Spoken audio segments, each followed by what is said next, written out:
Hello, good morning, good afternoon. And in one case, I see somebody from Sydney, so good middle of the night. I'm Kimberly Cochran, and I'll be your moderator for today's webinar. I'll be joined by a panel of experts that are going to be sharing their expertise and taking us through some thinking and a lot of research around using audits and benchmarking to build supply chain resilience. Today's webinar is sponsored by LRQA in partnership with APQC. And as I said, the overall kind of plan for our webinar today is I'll take you through some short introductions of our key panelists. We're going to have some great detailed insights through some latest research into supply chain risk into our key experts that will be joining us today. We'll then work into a panel discussion started off by one of our industry leaders with Tata Industries, who's going to actually take us through some lessons learned, some tools and techniques with regards to really managing the overall supply chain risks and due diligence. And we'll finish up with lots of time for questions and answers from our panel. And then round out the session and giving you some insights into key places where you can get further information around the topics that we're going to discuss today. So without further ado, I'd like to actually introduce our speakers today. Joining me today are Dan Carmel from LRQA. Dan is the Transport and Business Assurance and Advisory Expert within the LRQA group. Also joining us is Melissa Brown from APQC. She's a Senior Principal Research Lead on Supply Chain Management with APQC. And then our industry expert and true practitioner is Deb Rush from Tata Business Excellence Group, where he holds the role of general management. So, Marissa, can I get you to actually share with the group just a few key points about APQC and what you do and how you help businesses? Absolutely. Thank you so much, Kimberly, for that introduction. Thank you, everyone, for joining our webinar today. So just a brief word on APQC and who we are. We are a not-for-profit business research organization. We're actually headquartered in Houston, Texas, but we work globally. We have a three-part mission that we focus on with all of the organizations that are members of APQC and with the broader public. And that is, first, we want to figure out what works. So we conduct research to look at what organizations are doing today in the real world to learn from that so that then we can secondarily share that. And we disseminate the findings of our research broadly through events like today's webinar, but also through content that we publish on our site and on other third-party sites. And then we focus on connecting. We connect people to people and people to the knowledge that they need to improve. And so we do all of that so that we can help organizations with benchmarking, best practices, improving their performance, and helping to really manage knowledge and processes across the enterprise. As I mentioned, we're a not-for-profit organization, and our members are large global entities from almost every industry around the world. Thanks, Kimberly. And Dan, over to you to share a few words about LRQA and how they can help businesses. Of course, thank you. Yes, so LRQA are a well-known leading global assurance provider. We're mostly known traditionally for certification and things to do with inspections and assessments. However, we're a lot more than that in recent years. We have embarked on building a lot more technical expertise and partnerships with clients to help them navigate the sorts of challenges today that they may be incurring and encountering in their operations. We operate in over 120 countries, currently with teams on the ground, as well as working with over 30 accreditation bodies worldwide. And our certifications are some of the most widely recognized and admired in the world across a range of sectors. That expertise and experience over decades has equipped us with knowledge and skills to develop solutions with clients and partner with them to, in this particular case of this webinar, to address supply chain inspections, audits, with a view to enhancing the resilience of all the sorts of challenges our clients are experiencing in their global supply chains, whether that's in quality, on-time delivery, and a whole host of other internal and external standards that our clients expect of their supply chains. We work with them across an entire product lifecycle that you can see there at the bottom of our screen here to ensure resilience and success in all phases of that cycle going forward. Brilliant, Dan.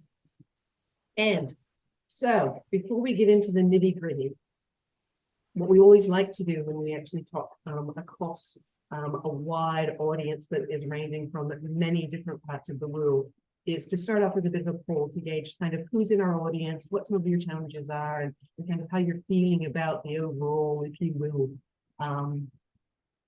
state of your business.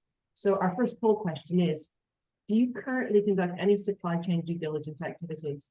And we kind of put in 4 different categories that we're looking for by way of maturity and the level of maturity of the systems in which you use.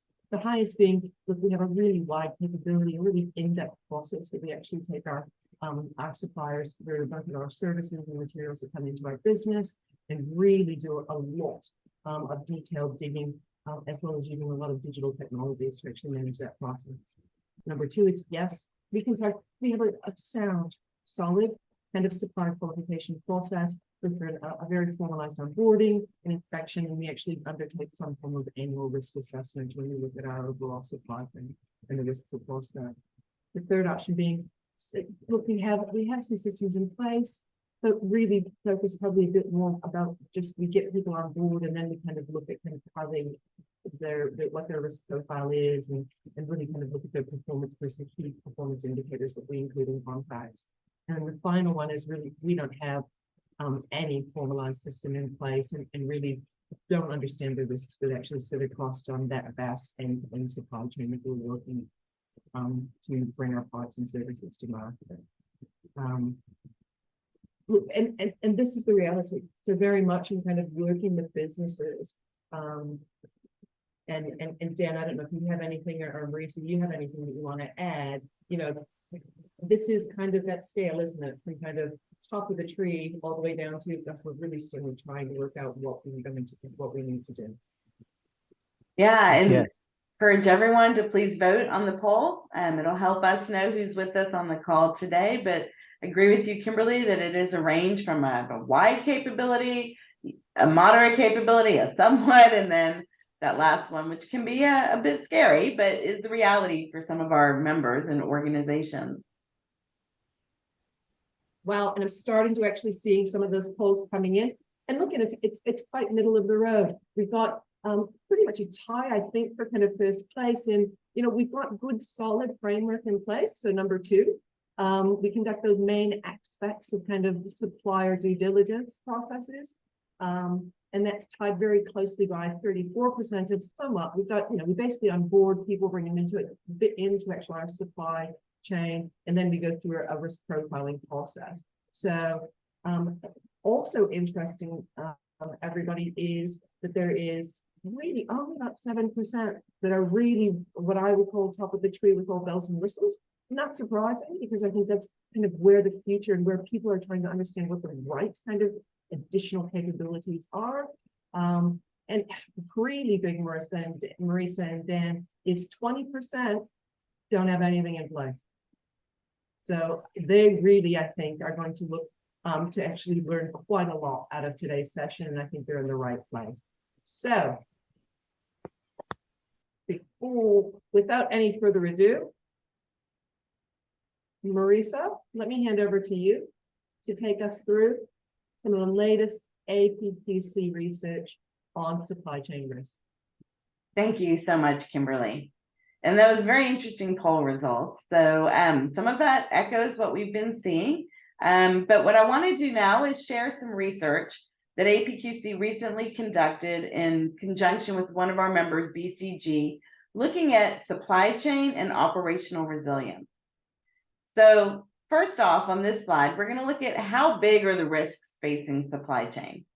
Now, there are risks that are facing our supply chains and our organizations that are far beyond our abilities to control. Natural disasters, transportation failures, raw material unavailabilities, things like that. So we know that those risks exist. But then the question is, what are our organizations doing to deal with those risks? So on the left-hand side of the screen, we're going to look at first the percentage of revenue that's at risk from all those different kinds of supply chain disruptions. So the first set of data has to do with safety stock. And safety stock is the extra inventory that companies have on hand to reduce the chance of stock out, right? It's your buffer. It's what you might have in case demand is higher than expected, or if there's slow resupply coming in and you don't want to have an out of stock situation.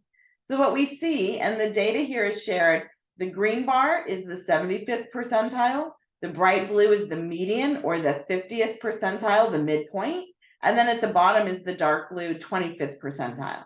And we see that at the median, the midpoint, so half the organizations are above this, half are below, only or 35% of revenue comes from products with a robust stockpile or safety stock strategy in place.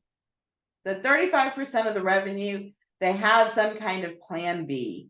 But what that means is the flip side is 65% of the revenue, or is that 75? Goodness. It's a little earlier late in the day for math in my head, but only 35% have this plan B. In terms of their revenue, that's a lot of exposure. So now let's look at shifting from whether you have a safety stock approach in place to whether or not your products could be manufactured at more than one plant if needed. This manufacturing flexibility is important because you could have a plant go down for many different reasons. It could be labor unrest, there's a strike, a walkout, a fire at a plant, natural disasters like floods, hurricanes, tornadoes, all these other reasons, even just power failure or a hack, right? So here we see 25% at the median is the percentage of revenue that could be made for products that could be manufactured at other plants. That means 75% of that revenue is tied to a specific plant, which is a big risk.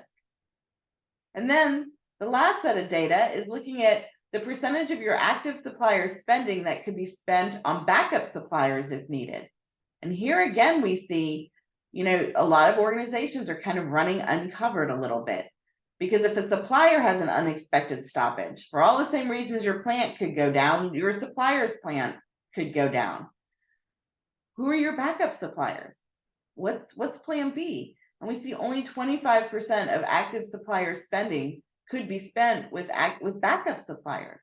So again, these are concerning in terms of large risk. Then if you look at the right-hand side of the slide, the percentage of your supplier base in the same region as your manufacturing base. So this really gets to some location risk. And we've seen a lot in the news lately about organizations shortening supply chains through reshoring, friendshoring, ally shoring, nearshoring, whatever kind of shoring you want to look at. But the question is your supplier base in the same region as your manufacturing base?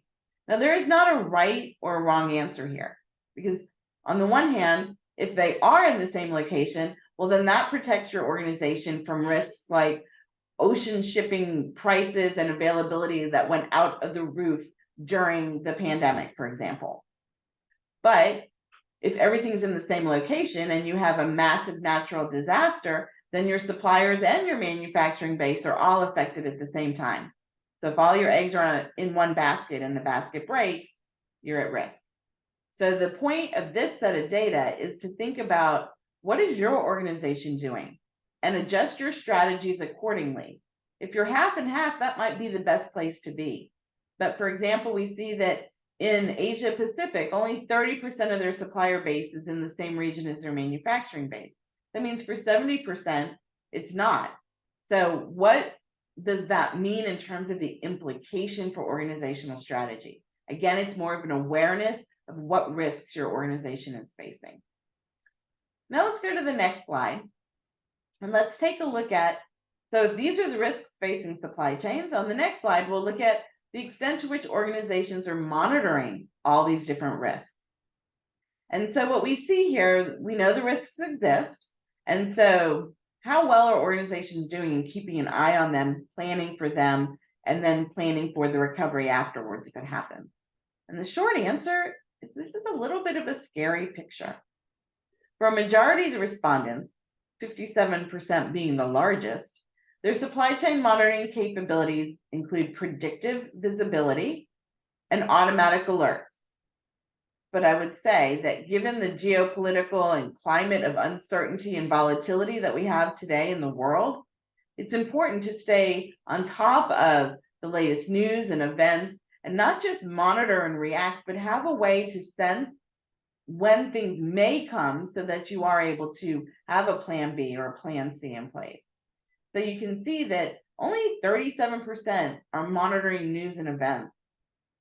Supply chains are totally tied into what's happening in the news, what's happening in events. And we only see a third with the centralized digital control tower. That is a solution that can really help an organization better manage and monitor their supply chain risks.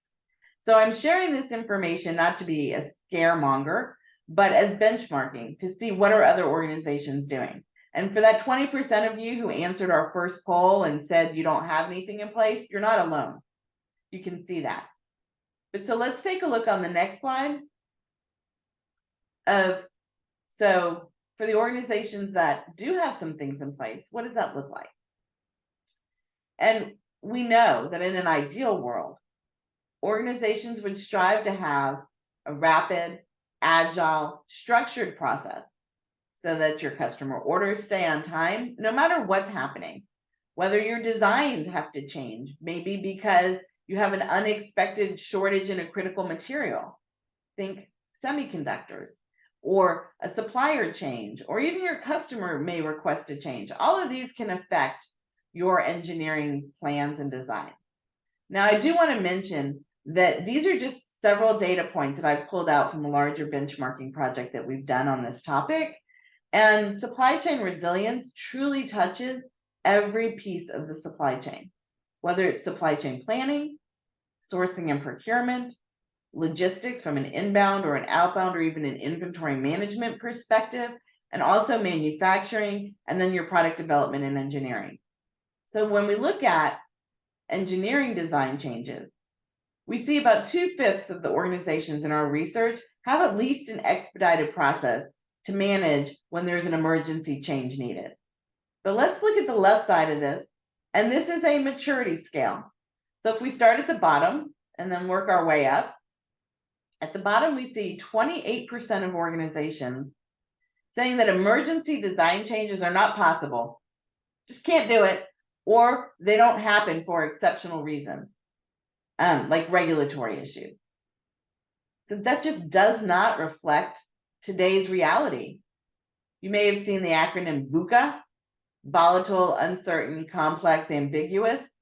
That's really been used to describe the operating environment for our organizations today. So I don't think I would advise anyone to just not have an ability to make emergency design changes. So let's move up the scale. Then we have 33% or 1/3 of organizations saying that we do have a standard engineering change management process, but there's no expedited engineering change management process. So that's better than not having anything. And that would be great if we actually knew what unexpected things were going to happen. But again, that is not today's reality. So considering that your customers are on the other end of this, you really should figure out how to have an expedited process. So the next group of organizations, 22% do have an expedited process for engineering design changes, but it takes longer than necessary to approve, which can lead to late deliveries in most situations. So really, does that make your customers happy? Is that really truly expedited? All right. So the nature of supply chain is it's a chain. All the links have to connect together. So just having a process on an expedited process on one piece doesn't meet the end-to-end need of being able to move quickly. And then again, we see 17% have a rapid, agile, structured process in place to approve design changes as needed, and shipments are on time in most emergencies. So that's the ideal state, but we see only 17% of organizations are there. And then let's take a look at the right side of your screen. Contingency playbooks. So we know the unexpected is going to happen. That's the one thing we know, right? For sure, change is coming. We don't know what, we don't know when, where, or how, but it's coming. And we also can for sure know that hope is not a strategy, right? You can't take action on that. So it's critical that there are contingency plans. And these spell out what actions to take, such as reallocating resources like money, people, equipment, when certain triggering events like crises or disruptions occur. So again, this chart is in maturity order from bottom to top, going up as you move up. And we see about 3/4 of the organizations in our research have some kind of a contingency plan or a playbook in place. And that's great. But let's take a look here. We see 24% down there at the bottom, and that's fairly alarming. No documented plan, playbook, or designated risk team. So that's almost like jumping off a building without a safety net. It's not really advisable if future survival is desired. So there are things you can do, right? And one of them, as we move up the maturity ladder, is to have a designated crisis management team. Now, in some organizations, we see 30% here. That team only meets reactively and has limited capabilities. So being reactive means that when a crisis or a disruption occurs, then the organization has to waste a little bit of time because the team has to then meet, make some plans, and then execute. And in a crisis, time is money. It may also be that in a crisis, time is the ability to get your product out before the shipping portal closes. So moving up the maturity scale, 31% have a dedicated crisis management team, a resilience strategy team, and a solid playbook for common disasters. And this is definitely a step in the right direction. It's also important to make sure that you practice your scenarios for disasters, whether you do it via simulations, like war games, so that when one of these happens, the organization has developed essentially what you might consider muscle memory in its ability to respond. Because it's a lot easier to modify a plan on the fly than it is to create a plan out of whole cloth when you didn't have one to begin with. But it's important to do those fire drills, if you will, so that when the alarm sounds, people know where to go, what to do, and what the process is. And then at the top of the maturity scale, we see 15% of organizations have a dynamic playbook with risk and resilience embedded in every function. And this is really vital because then they can capture lessons learned as they happen, so they're not reinventing the wheel each time. And making sure that this is also spread across not just a handful of key team members, because if God forbid something happens to those key players, you need others in the organization to have the skills, knowledge, and capability to react. And I will just wrap it up by saying, given the complexity of supply chains, it takes a village to be successful, especially when things change, and knowing how your organization compares to others is really important through benchmarking. Now I'm going to turn it over to you, Dan, to discuss some of the research that LRQA has been doing. Thank you very much, Marisa. Really interesting results there, and particularly was interested to see the expedited engineering change process, for example, as something that can hold things up. I think the way that the number of people that can be involved in an expedited change or in any engineering change process can delay things significantly, and so it's not a surprise that that's one of the things that can hold stuff up like that. So from LRQA's point of view, we have, as I said in the outset, auditors on the ground, teams of auditors working to deliver audits and assessments across industries. And one of the key industries that I particularly come from is the aerospace, aviation, and defense industry. And working with a range of auditors at LRQA, we have put together from those lead auditors feedback and in particular results from their audits, from what they're hearing from their clients when they're doing their audits and talking to team leaders and senior managers. So there were 22 lead auditors that we spoke to within our own teams globally. And it's their job to touch base at every audit with the CEOs of their clients, operations director, finance directors, procurement, and so on, and ask them, what are the top challenges you're facing for this year, 2023? And these are the results from those lead auditors. The clear top challenges for this year so far that we have determined are, number one, the supply chain disruptions, closely followed by skills shortages. So these are the two clear issues that affect operations, and as a result, the types of disruptions they have incurred include labor and skills shortages.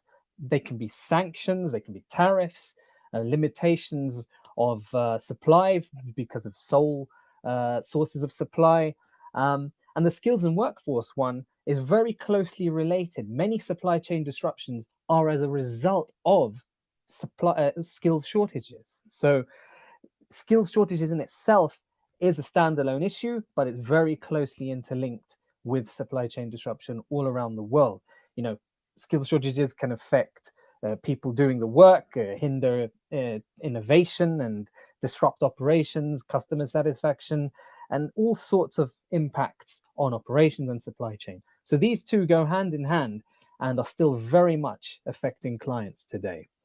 If we move on to the next slide, we'll go into a little bit more detail following poll number 2.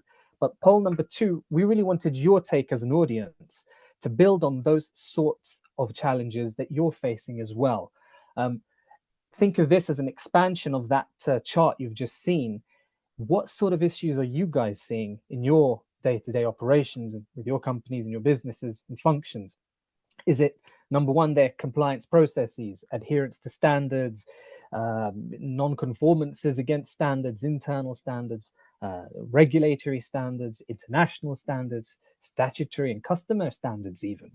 Is it risk management, business continuity? Is it the sorts of things that are not being captured adequately or taken seriously? And as Marisa in on her last slide highlighted, continuity and dynamic plans to respond to interruptions and disasters. Do you have business continuity plans in place, or are those challenges yet for you to overcome? Is it, as we said, number 3 there, supply chain disruptions? Is it data visibility? And by that we mean, do you have a clear picture of business intelligence within your own company?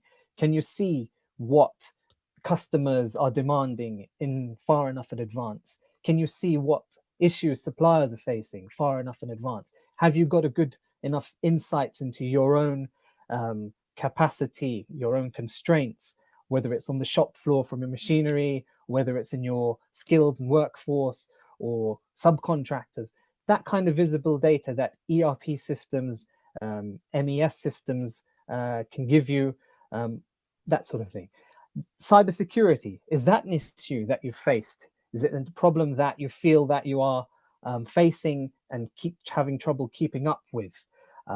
Quality assurance, are you consistently struggling to meet your KPIs for quality assurance, whether it be cost of poor quality? Is that hitting your bottom line in recent times?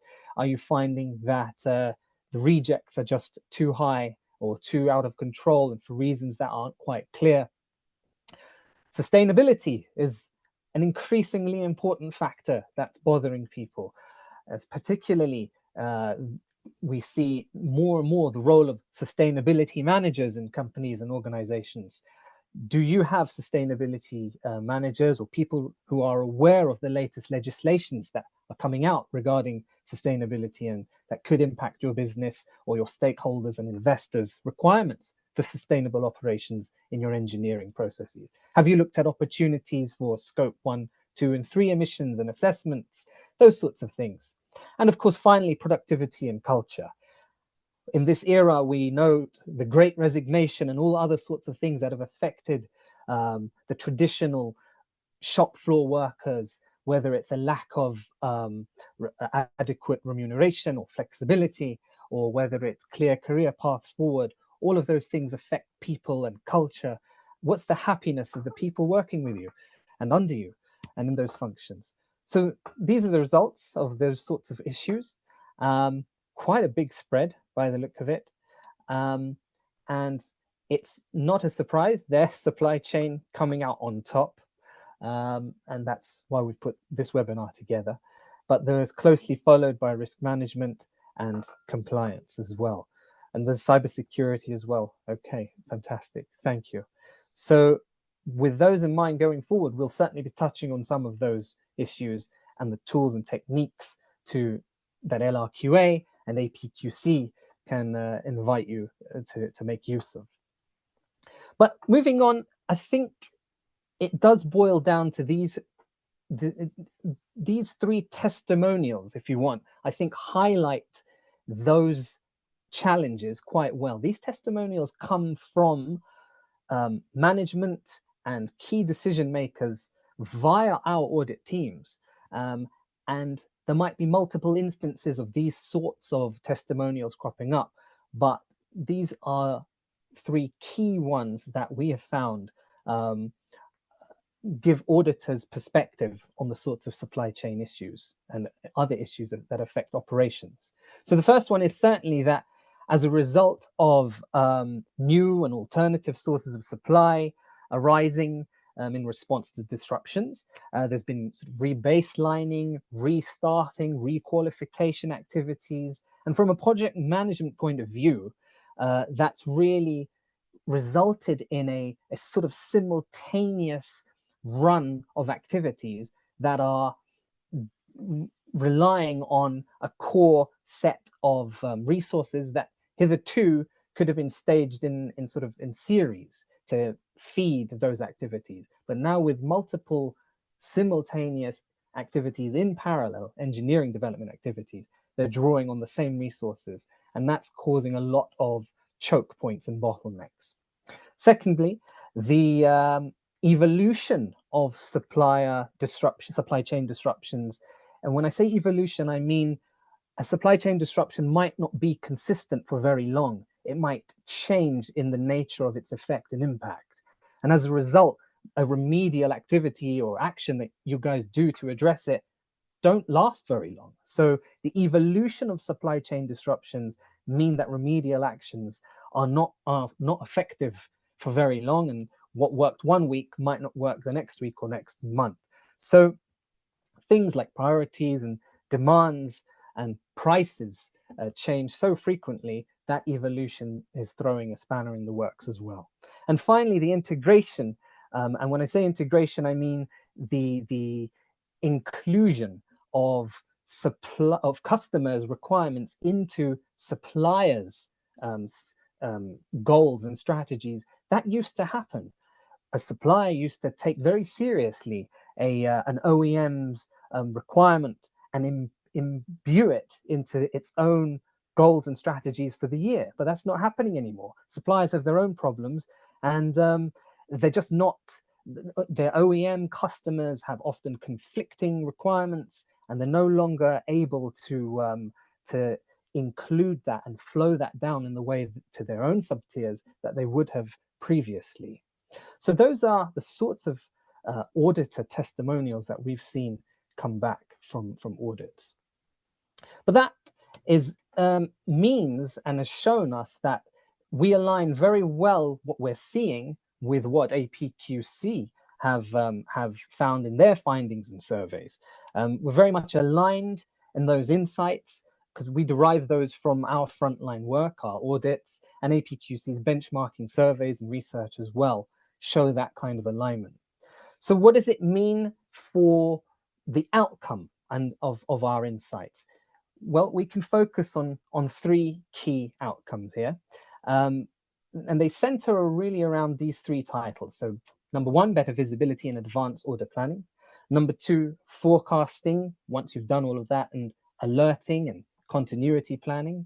And number three, collaboration and communication with suppliers. And I'll just touch on each one.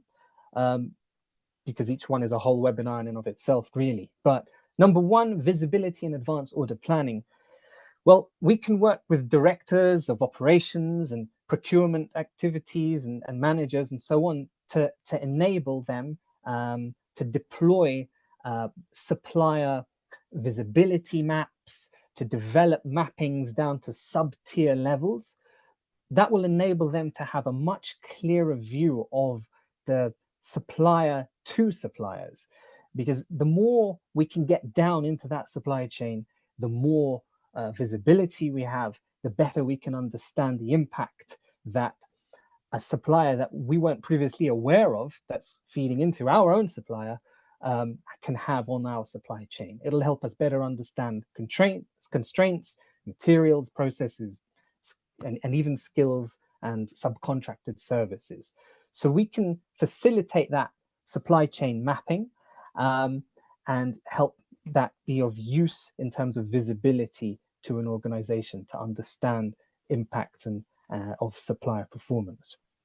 Secondly, we can work with those maps to forecast, and we have tools and audit teams on the ground that can conduct bespoke or regular programs of audits to enable alerting and planning to avoid any sorts of supply chain disruptions. We call it risk intelligence or risk-based intelligence and human on-the-ground intelligence, where our audit teams can provide feedback and insights based on physical inspections where possible to either customer standards or international and industry standards.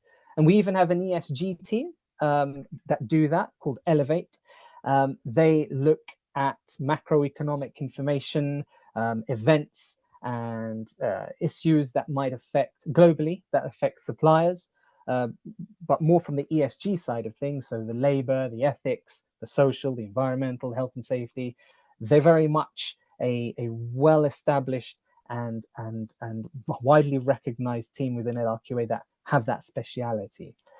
But for the most part, LRQA, with its experience in the heavy industries and in the highly regulated industries, we perform those sorts of supply chain insights, analysis for those heavy industry clients.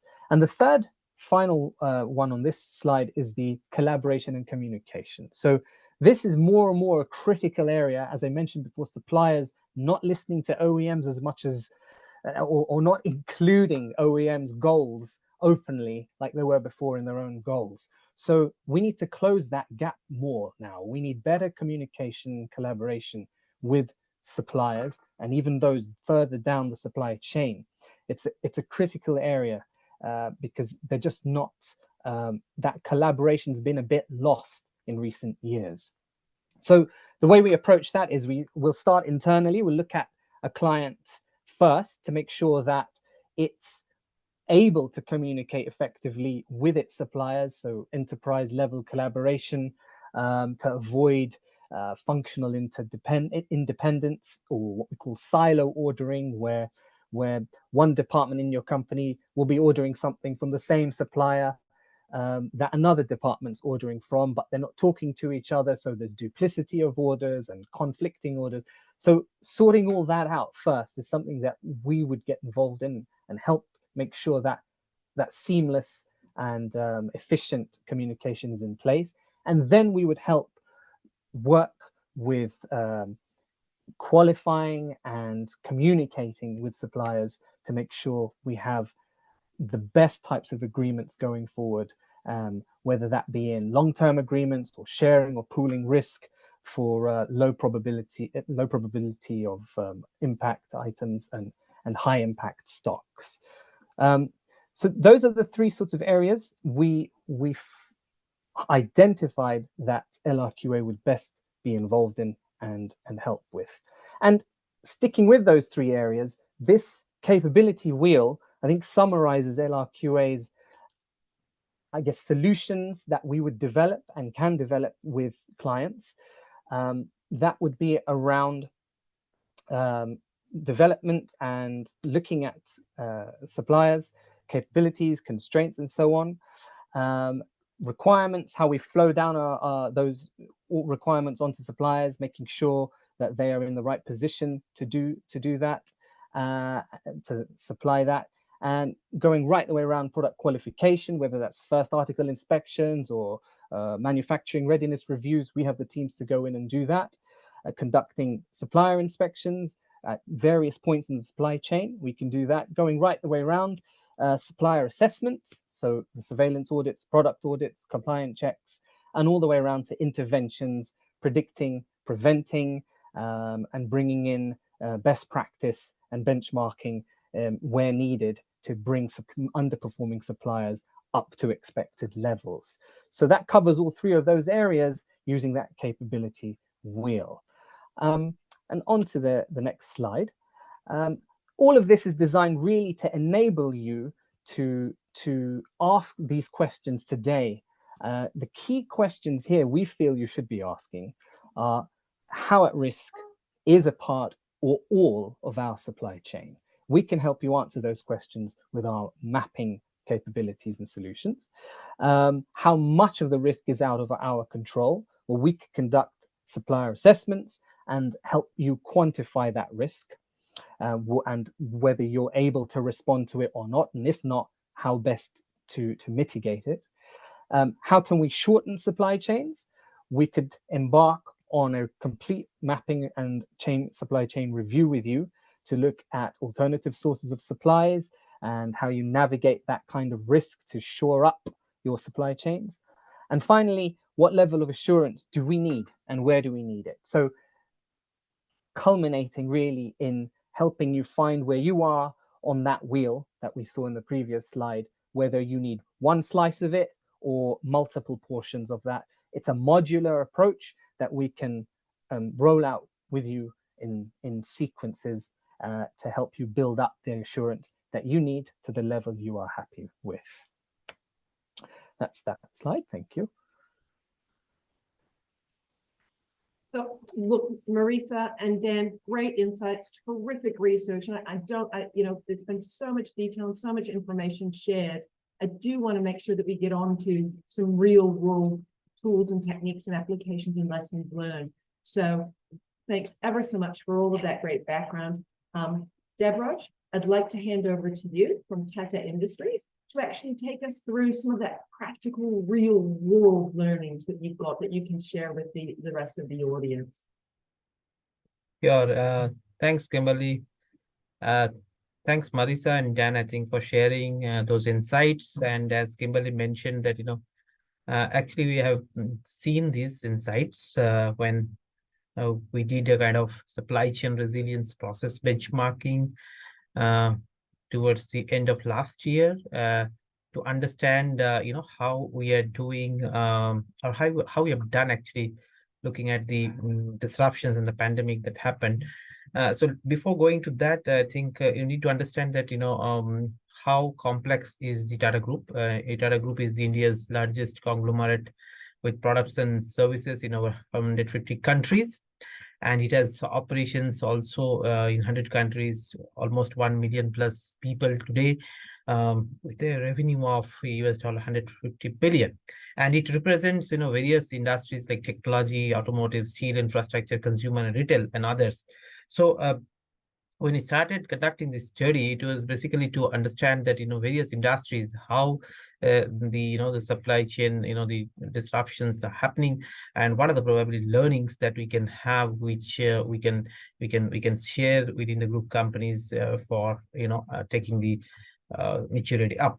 So we are from the Tata Business Excellence Group, and this is the division of Tata Sons Private Limited, which is the group headquarter. So we have that visibility, what's happening across all the group companies, because our purpose is to partner with Tata companies in their journey of excellence to achieve world-class performance. So we work with all the Tata companies across the world, across all the industries. And that's why we conduct such kind of studies to understand at group level, how you're progressing and how can we capture, the best practices from one company, and how can we transplant that best practice into other company? And that's what, enables our purpose. And we follow the virtuous cycle of performance excellence. We assess the progress with the excellence frameworks that we have. And then, we identify the various improvement opportunities, and then we help the companies through the best practices that we source from the Tata ecosystem, as well as, our partners like APQC, who helps us to also bring in the, the global best practices. So I'll be talking about the approach that we took for process benchmarking. So I'm not going into the detail of that, but it's like the way APQC conducts the the research. We also conduct a similar kind of internal research within the Tata companies. We develop a framework, and based on the framework, we develop the the various survey questions. We collect data from the companies across industries. Then our subject matter experts validate the data, analyze the data, generate insights, and prepare some kind of report. And then it is shared with the Tata companies through a webinar like this. And then we connect with each companies by saying that, okay, you responded like this way. Now, we see there is a best practice within the group, and they're probably doing better. So would you like to connect with that company and can, implement some of the things? So then what we do is that we connect, company to company to take forward those learning, which, comes as an output of the benchmarking study. So if you look at the, the benchmarking study that we conducted in the last 3 years, we actually touched upon all the companies across the 10 industry verticals that we present. And we were using a framework basis the SCORE framework that we have in supply chain. So we had various dimensions where we took the responses from the companies, whether it is supplier network, or whether it is the make versus buy decision, or it is about the product and service delivery, or it could be the product returns or service rejections, as well as data, digital, and analytics. So we segmented the responses across B2B, B2C. Some of the companies were there in the B2B to B2C kind of thing. So when you analyze the responses, we found out that across all these companies, there are certain insights that came across. The forecast error is one of the area where probably they're looking for some best practices. It is about the data, digital, the risk, and also how the companies are mitigating those risks, the speed of mitigation. And also they said that, okay, what could be the sourcing strategy basis the disruption that has happened? Should I source from a single source, or should I look at sourcing from alternate supplier? Should I make it in-house? Should I do it outside?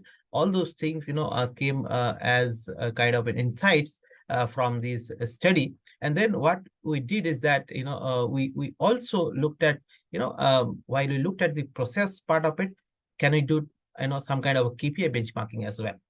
So we kind of partner with APQC, and we do regular benchmarking studies on the KPIs on the supply chain, be it procurement, or be it logistics, or be it supply chain planning. And we work with APQC in doing rapid performance assessments, or even open standards benchmarking. And then once the report come out, we engage with the company as well as with APQC to understand that which are the areas they want to focus upon, and which are the the process areas where they would like to work, so that their performance improves. So that's the way we engage in the performance benchmarking in this process. And post that, what happens is that, as I mentioned, we connect companies to each other. There could be a provider company who is having a good practice to share with a company which is having a, let's say, a not so good practice, probably they want to learn. So what we do is that we form cluster-based best practice sharing forum. And one of the clusters that we have formed post the benchmarking studies last year is the supply chain management, cluster. And there are, around 60 odd supply chain professionals coming from these companies, and who share best practices, who learn from each other and go back and implement. And we have a a review and governance around that forum. We meet quarterly, whether it is virtual, whether it is in person, whether it is a learning visit to any other company. So that's part of the a forum, and it's being well run across the Tata Group. So that's what I wanted to share about the the study that we have done, and then how we are taking it forward in terms of process benchmarking as well as performance benchmarking, followed by the best practice sharing and implementations. Thanks, Kimberly. Over to you. Thanks, Devraj. Really interesting.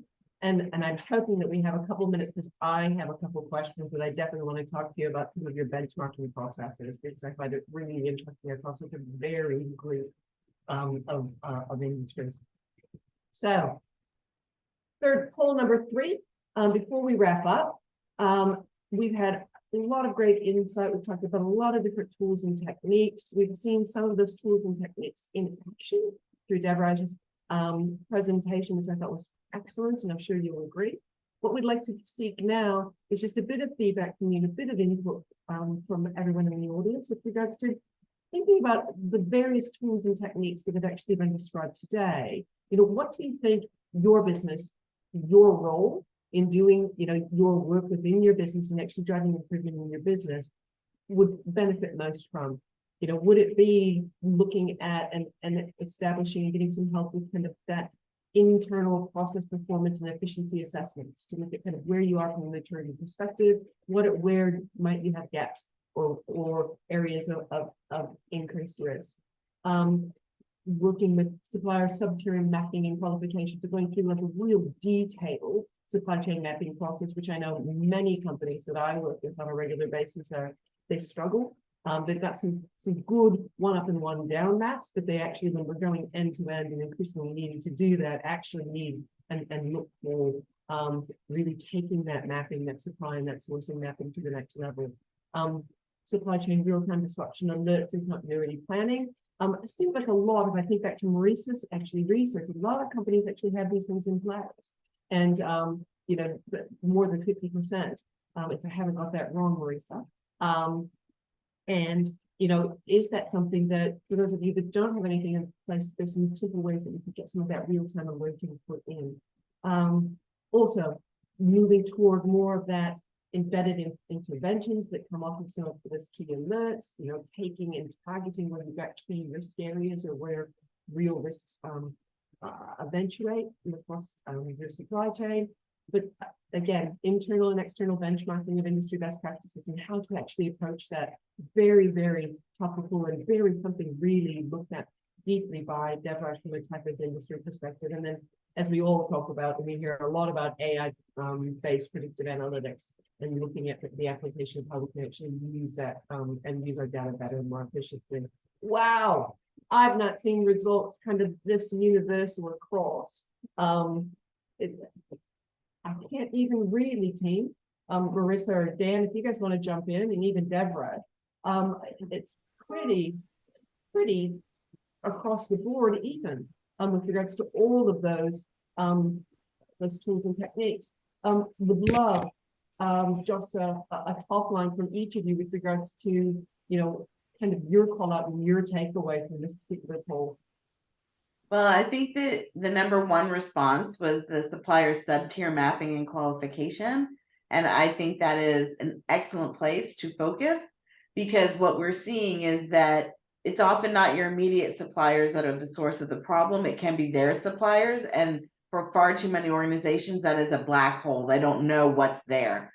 So I think that's a great opportunity for organizations to really begin improving their supply chain resilience.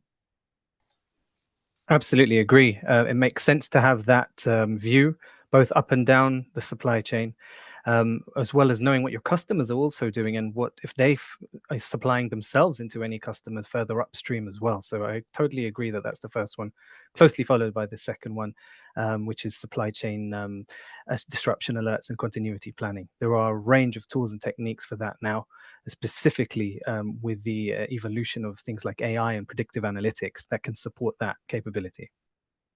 Marisa, did I recall your research correctly that kind of those supply chain real-time disruption alerts and kind of continuity pieces are something that feature really highly in organizations, and they have had a big focus on those from kind of. Yes, the good news is those are at the top of the list of what people are using. The bad news is the top of the list was 57% of organizations. So while those are the most used, there's still a lot of room for us to really see it more widely used. And why do you think that one's featuring so highly, Marisa? I think it speaks to the fact that there's more coming at organizations, and I heard a great presentation the other day from a weapons of mass destruction expert, a little off topic, but he talked about left of boom, mid boom, and right of boom, right? Left of boom is what you can do to prepare ahead of time. And that's really where an investment pays off manyfold. If you wait until the event has happened and then you're right of boom afterwards, you can't make the same impact that you can on the preparedness end of things. Thanks for that. So I know that we're running incredibly short on time, but I'm hopeful that I can fit in one question to Deborah, if that's possible. I just need a nod to tell me that that's okay for me to do.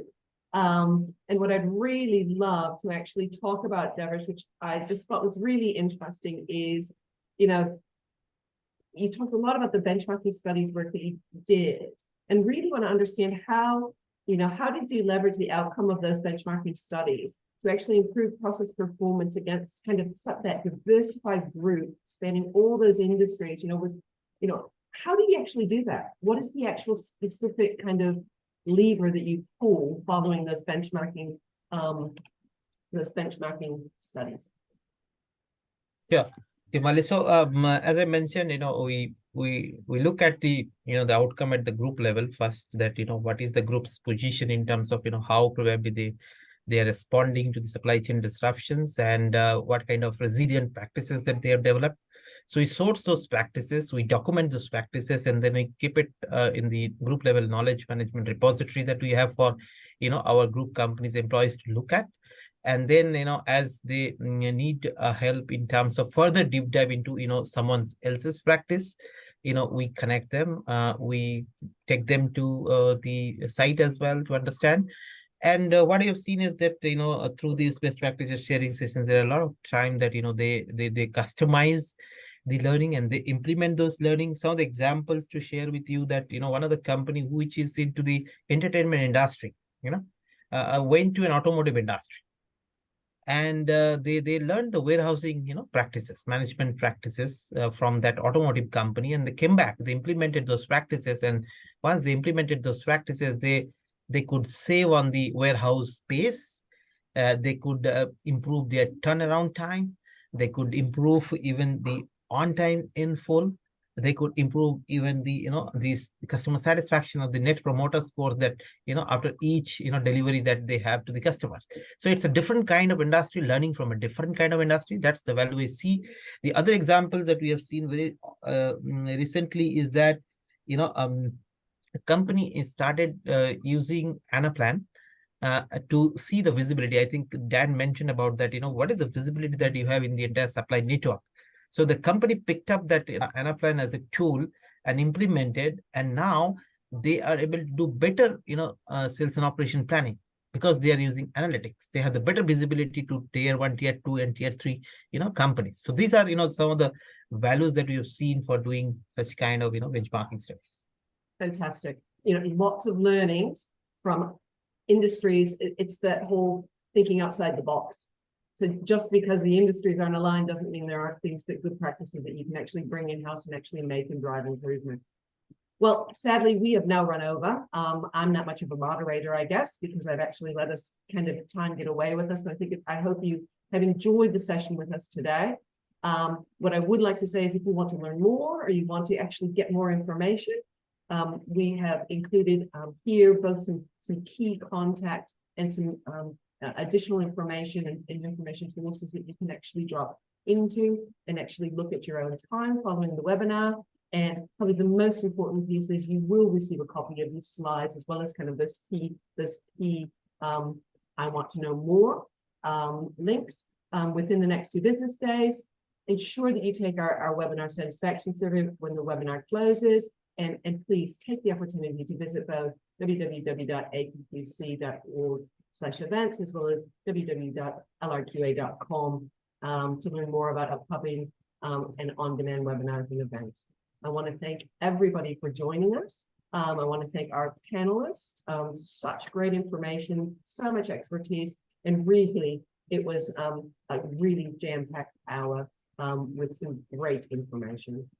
What I do want to say just quickly is I know that due to unforeseen circumstances, our speaker from BAA Systems was unable to join us today, but I think you'll all agree that there were ample takeaways from the session.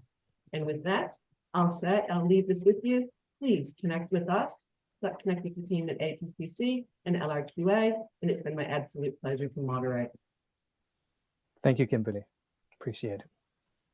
Thank you. Goodbye. Bye.